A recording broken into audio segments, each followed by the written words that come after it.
Malgré toute notre bonne volonté à vouloir servir le Seigneur, malgré nos efforts à vouloir suivre ses commandements, il nous arrive quelquefois de tomber, de trébucher dans le péché. Et quand on a encore cette conscience du bien, cette conscience chrétienne, après avoir sombré dans le péché, vient le moment de la culpabilité. Nous nous sentons dévastés, terrassés.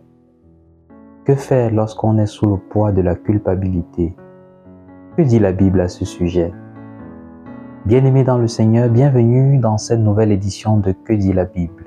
Face à la culpabilité, la Bible, notamment le Nouveau Testament, nous présente au moins deux voies.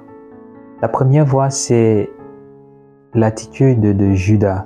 Judas, comme nous le savons, a vendu Jésus pour 30 pièces d'argent. Lorsque Judas prend conscience de ce qu'il a fait sous le poids de la culpabilité, Judas va se suicider. Oui, bien malheureusement, voilà l'une des voies lorsqu'on est sous le poids de la culpabilité.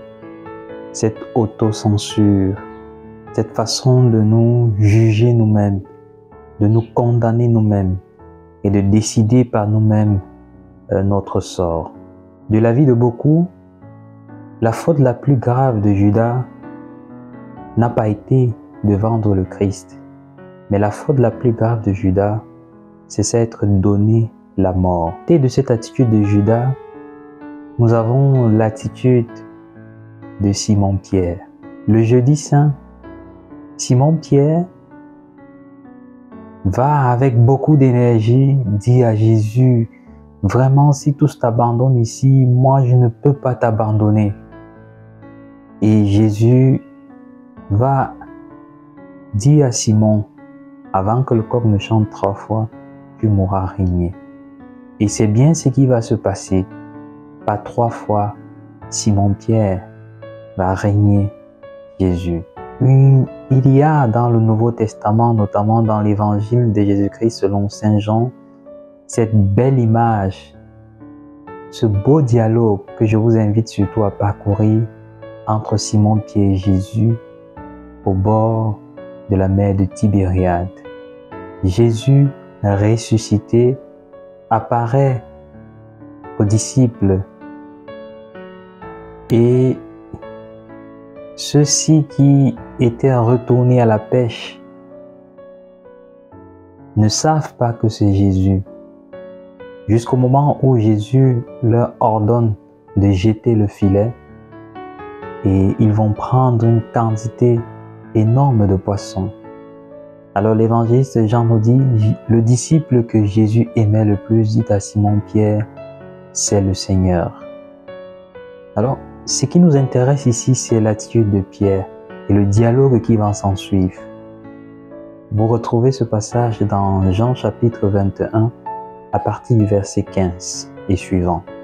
Simon-Pierre jette un vêtement sur lui car il se rend compte qu'il n'avait rien. C'est ça le symbole de la culpabilité.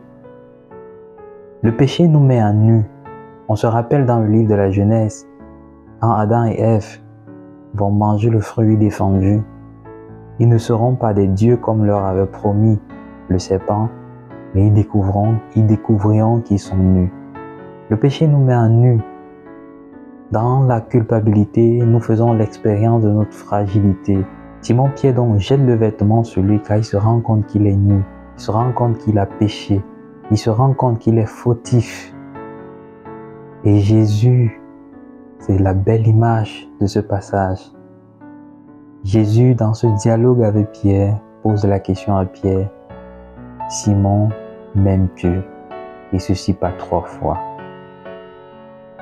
Et Jésus va rétablir Pierre dans sa fonction de chef des apôtres.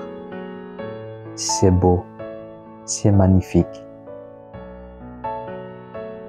L'attitude à avoir dans la culpabilité, c'est l'ouverture à la miséricorde infinie de Dieu. Contrairement à Judas, Pierre s'ouvre à la miséricorde de Dieu. Pierre se laisse pénétrer par ce regard d'amour de Jésus. Oui, le Seigneur est miséricorde infinie. Le Seigneur ne désire que la conversion du pécheur et jamais la mort de ce dernier.